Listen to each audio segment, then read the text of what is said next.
ஒரு அப்பாவுடைய இறுதி காலம் எப்படி இருக்கும் அப்படி? ஒரு அப்பாவுக்கு 2 பசங்க ஒரு பொண்ணு. பொண்ணு கல்யாணம் ஆகி பம்பாய்க்கு அனுப்பிட்டாங்க. 2 பசங்களும் கிராமத்தில் தான் இருக்கிறாங்க. கல்யாணம் முடிச்சு பேரம்பேத்தியெல்லாம் எடுத்து ஓஞ்சி போயிட்டார். ஓஞ்சி கட்டில் கீரை தண்டாக கிடக்கிறார், சாக கிடக்கிறார். நம்ம ஊரில் இறுதி நேரத்தில் இருக்கிற அப்பாவுக்கு என்ன செய்வோம்? பால் ஊட்டுவாங்கல்ல, இந்த பசங்க பேரம்பேத்தியெல்லாம் பால் ஊற்றுறாங்க. அவருக்கு இழுத்துக்கிட்டே இருக்குது உயிர். நண்பர் சொல்கிறார், நான் 1 மாதம் அப்படியே இருக்குது, என்ன தான் செய்ய போகிறீங்க? அதான் என்ன செய்யன்னு தெரியல, நீங்கள் தான் ஒரு ஐடியா சொல்லுங்கள். அவங்க அப்பாவோட நண்பர் சொல்கிறார், உங்கள் அப்பாவுக்கு திருநெல்வேலி அல்வானா ரொம்ப பிடிக்கும்டா, அதை வாங்கி கரைச்சி ஊற்றுங்க, போய் சேர்ந்துருவார். சரின்னு ஒருத்தனை உடனே திருநெல்வேலிக்கு அனுப்பி அல்வாவை வாங்கி கரைச்சி ஊற்றிருக்காங்க. அவர் அப்படியே சாப்பிட்டுட்டு படுத்தே இருந்துக்கிறார். நாங்கள் அல்வா சாப்பிட்டு போக மாட்டேங்கிறார். உங்கள் அப்பாவுக்கு தங்கம்னா ரொம்ப பிடிக்கும்டா, பிரேஸ்லெட் போடணும்னு ஆசைப்பட்டுக்கிட்டே இருந்தார். கடைசி வரைக்கும் நடக்கல. தங்கத்தை உரசி ஊற்றுங்க, போய் சேர்ந்துருவார் அப்படின்னு இருக்காங்க. தங்கத்தை உரசி ஒரு சங்கில் ஊற்றிருக்காங்க. அப்படியும் அவர் வாட்டுக்கு ஏப்ப விட்டுட்டு உட்காந்துட்டே இருந்திருக்கார்.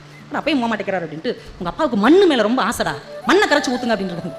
மண்ணையும் கரைச்சி ஊற்றிருக்காங்க. அப்பயும் அந்த மனுஷன் போல அவர் வாட்டுக்கு அப்படியே முழிச்சுக்கிட்டே கிடந்திருக்கிறார். உயிர் அப்படியே வானத்துக்கு பூமிக்கு இழுத்துக்கிட்டே இருக்கு. போகவும் மாட்டேங்கிறார், இருக்கவும் மாட்டேங்கிறார். சொந்த பந்தம்லாம் வந்துக்கிட்டு போய்கிட்டுமா இருக்கு. எத்தனை நாள் தான் லீவ் ஓட்டு வரப்போக, என்னதான் சொல்றீங்க, ஏதாவது ஒரு முடிவுக்கு வாங்க அப்படின்ற மாதிரி ஆயிடுச்சு.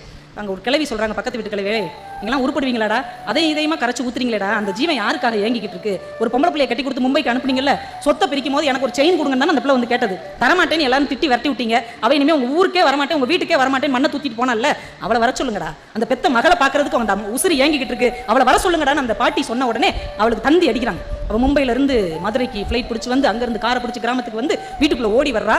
அப்பா அப்படியே படுக்கையாக கிடக்கிறா.